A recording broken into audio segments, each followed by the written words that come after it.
Hey, what's up, garden friends? Jeff here, Tropical Plant Party. How's everybody doing? I hope you're good.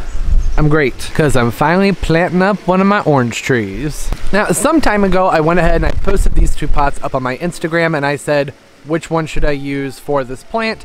And it was almost 50-50, but this pot here on the left was the winner. I was actually a little bit relieved by. I don't know why, because I love this pot, but there's some other things I like to do with it, and it's a little bit bigger. I'm thinking what I'm gonna go ahead and do here is get this potted up fairly quickly, and then we can talk about it. Talk about the care, indoors, outdoors, and all those fun things. I'm using this nice tall pot here. It has a drainage hole in the bottom. I've actually added another one just to be safe because Calamondins do not like wet roots. I've even come in here and added a layer of gravel to the bottom, which I don't always do with my planters. However, I'm planting this up more as a house plant. It'll be outside part of the year and inside the rest of the year, winter time. And when that's the case, just having something on the bottom helps keep the dirt from going through the holes in the bottom. You can also use like some mesh screening or something like that. But I kind of want it lifted up a little bit. And I'm using lava stone here. Lava stone's very porous, provides a lot of surface area for good types of bacteria and different types of fungi to grow. I'm kind of a fan of it. Works well with my citrus. Now for potting soil, I've gone ahead and I've mixed up a soil. I actually did a 50-50 blend of just a standard all-purpose potting mix with another type that's called Fafford, or it's made by Fafford. Has a lot more organic material in it. I added in some perlite, a little bit of coarse sand, and you can kind of see these sort of terracotta colored pebbles that are in here. It's a product called Turfus. It's basically like expanded clay or terracotta chips. I'm always much more cautious when using a soil for citrus because, as I mentioned before, they don't like to be wet for a very long time. But using an organic potting mix, there's a lot of like mulch and debris in it. Sometimes that's not always great because that breaks down over time, over not too much time at all actually, and it can compact and not drain as well. There's also some orchid bark in here. I don't know if I mentioned that. I want to make sure that the water moves through here quickly. That's going to be the theme here. I'll probably say it over and over and over again. This pot isn't that much bigger than the pot that the Calamondin's already in. I'll need to be repotting this in probably 2 years at the max, which is a pretty good standard rule of thumb with any house plant. You want to repot them every couple years just to give them fresh soil and whatnot. My main thing was that I wanted to get out of this plastic nursery can. When it's really hot outside, like it is here, we've been in the upper 90s for a while. These hold in a lot of heat, a lot of moisture. It's just best to go ahead and get them into something clay if that's what's more suited for your growing needs or your growing style, like mine. Gone ahead and gotten this set in here. I want the base of the trunk of the plant to be just about level, maybe just a smidge below the rim of the pot. Since this is going to be inside, I don't want this sticking up too much because then when I water it, the water is going to come out the sides instead of through the bottom, which is what we want. Out the top, that's messy and it's a pain to keep things watered. If it is just a smidge high, that's not always a terrible thing because over time the soil, like I said, will compact, but hopefully not too much because that would not be to the liking of this plant. Though should that happen, it will go down a little bit. The soil settles a little bit over time. That's why you need to repot every so often. I've done my best to try and center the trunk in the pot since it is a circular pot, but it's too off from the root ball, so that's gonna have to do. I'm gonna go ahead, go in here, get all these sides filled in, and I have some plants that I actually do want to put around the sides and something that's gonna trail over the front as well. And as I was talking about before about how you need to repot your plants every so often, your soil compacts. Not only does it compact, but I actually have a hibiscus tree that it's on probably its 3rd year. So it's time to go ahead and repot it. Should have done it last year, but its roots have taken over the pot so much that I'm not even sure that there's soil left in there. We'll find out when we repot that. I'll probably do that in one of my vlogs. Heck, may have already done it by the time this video comes out. I don't know. It's not only do things compact, but over time, eventually your soil washes out as well. You also may have noticed that when I was potting this up here, I didn't really do anything to loosen the root mass. That's partially because it didn't need it, the roots weren't around there entangled, and also because there's already some fruit on here. So if I mess with those roots too much, it can stress the plant. It may lose some of this fruit that's just about ripe and ready to go. Another important thing I need to remember when potting this up is to make sure I get it planted up in the direction that I like with how the growth of the plant looks. Did that make any sense at all? Probably not. There we go, want it nice and full in the front. It's still a little wonky and off to the side. Like I mentioned before, that's just kind of the way it's planted in there. It's not much I can do about that other than keep it trained and over time get it to kind of straighten out and I'll have it grown into a nice shape. Okay, and I did go ahead and adjust the root ball just a little bit. Raise it up a smidge this way since the trunk was growing that way, so it'll hopefully correct itself over time given proper lighting, which I'll talk about when I'm done planting this up. And as I had mentioned, I'm going to be putting other plants in here. I want this to have appeal in the wintertime when it's in the house, because it's going to be in my garden window, and I just want something to go in here that's not just like your typical annuals like impatiens or something like that. I want them to be things that will do well with the orange tree. You don't always typically plant up a fruiting plant with something else in it, just because the other plants may pull nutrients that it needs to fruit. Plants that fruit tend to take up a lot of nutrient because it takes a lot to make those grow.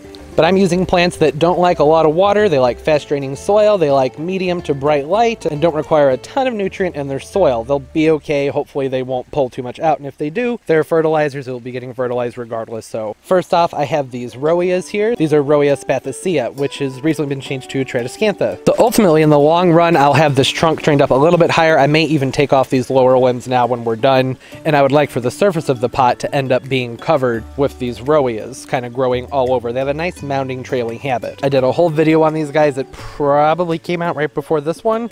I'm not sure. And then to trail over the front, I have these beautiful succulents, these variegated sun roses. The actual name on them, oh, it just slipped my tongue. Abtenia cordifolia, variegated, variegata. That's what these are. Again, medium to bright light. They're not going to take up a lot of nutrient, hopefully. They're just not a type of plant that's really going to hog the nutrients from the soil. I'm just going to go ahead and put those right over the front. And as far as these Rhoeos are concerned, as I mentioned before, I don't want to disturb this root mass too terribly much because, one, that citrus, they just don't really like their roots to be torn up very much, and it's fruiting.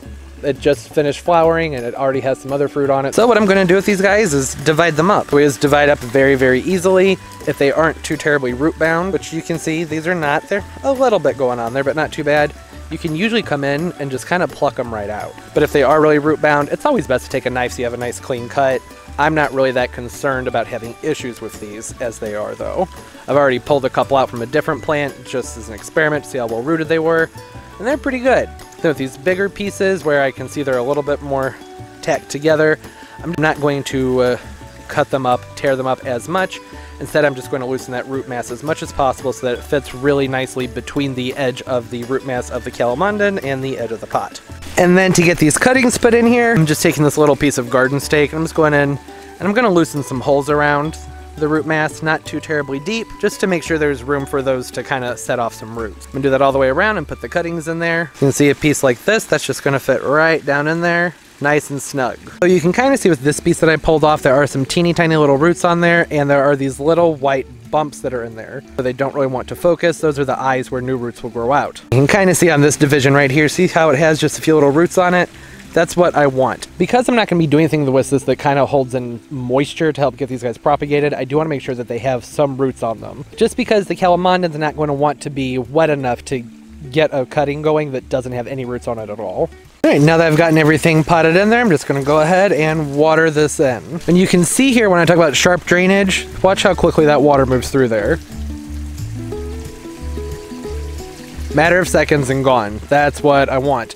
I want it to dry out quickly. Doesn't need to retain much moisture at all. And then just purely for cosmetic reasons, I'm going to go through here on the bottom and just remove the lowest branches just so that it's a little bit more open. It'll look a little bit nicer. And there'll be more air movement through there as well.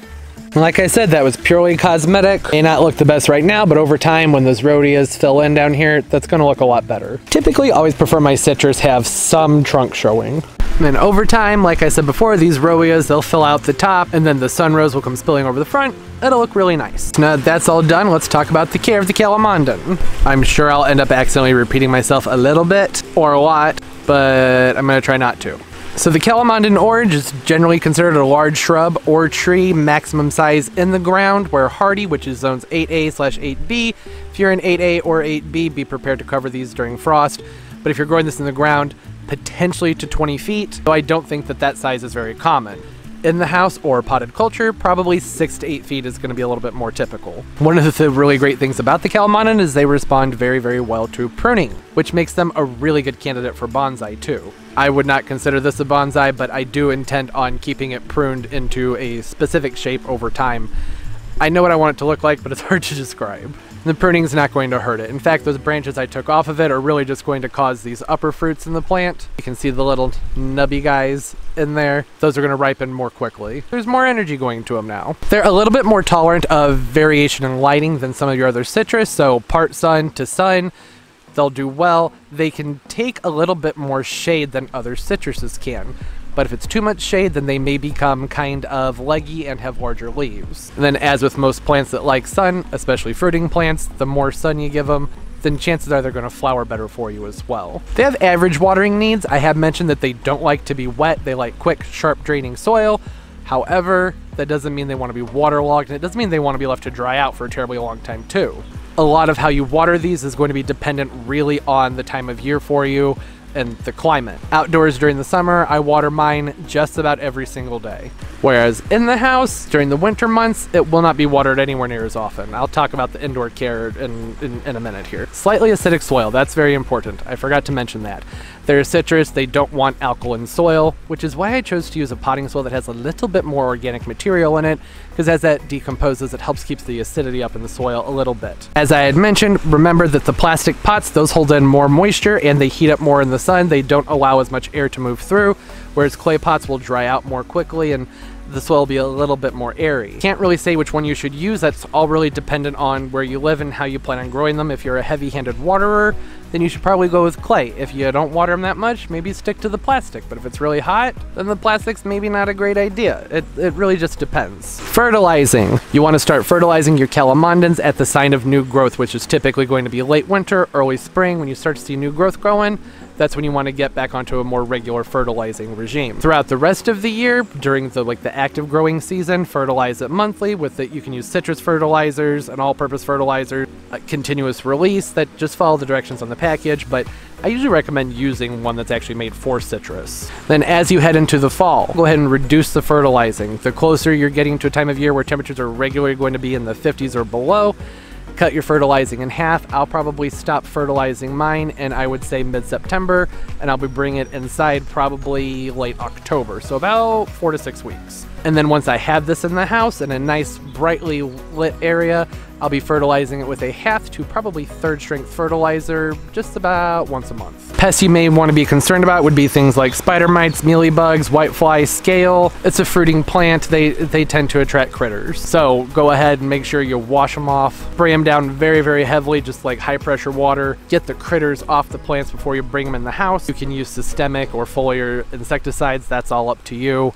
But just remember, if you plan on eating the fruit, be careful. Use something that's safe to use and safe for your pets and whatever else is going to be around the plant when it's in the house. Keep some neem oil handy when you have this in the house. At the first signs of pests, go ahead and spray the tops and the bottoms of the leaves. That should do the trick if you keep a close eye on it and do it on a regular occasion. Indoors, the Calamondins like a brightly lit, even direct light is okay for them. A very bright area. Don't forget to rotate your pot occasionally so that it's getting lit right from all different directions. Good airflow and high humidity are things that will help to reduce pests as well. But if your air is super, super dry, you don't want too much airflow around them either, because you'll dry them out faster. During those winter months, when you have these inside, allow them to dry even more than you normally would outdoors in between watering. So I'd allow it to dry out probably halfway down into the soil. You can take a wooden skewer, keep that in there, pull it up, and it'll be different colors depending on where it's wet versus where it's dry. And that way you can tell how dry the soil is. Really, I tend to just kind of keep an eye on them, and if the leaves start to look just a little bit wilty, I go ahead and I give it a drink.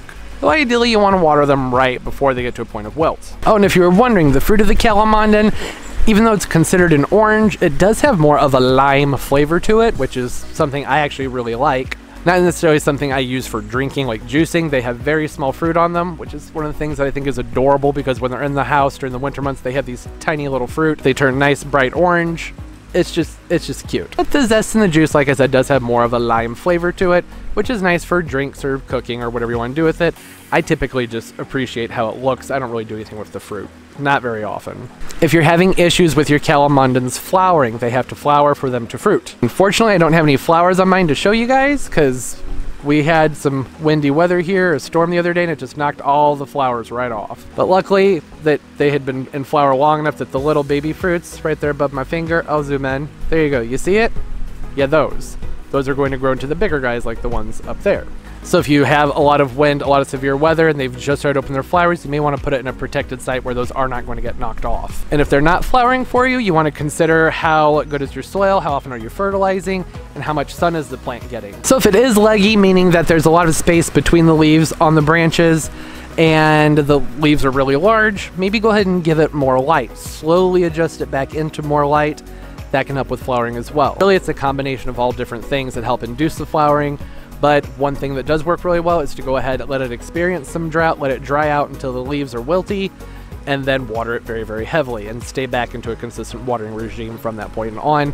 And sometimes that will induce them to get flowering as well. Kind of help trick them into thinking there's a little bit of a season there for them. They're really not very hard to grow. What I like about them is that for me, I think these are one of the easiest citrus plants to grow in the house. They're more cold tolerant than a lot of other citrus plants. They can handle some frost, but like I said, it's best to go ahead and just protect them just to be safe. But these guys are good into the mid-20s for brief periods, mid to upper 20s, just to be safe. There aren't a lot of fruiting plants that I bring into my house because I don't have a ton of light for them, and the air is really dry here in the wintertime. But Calamondins, they always do great for me.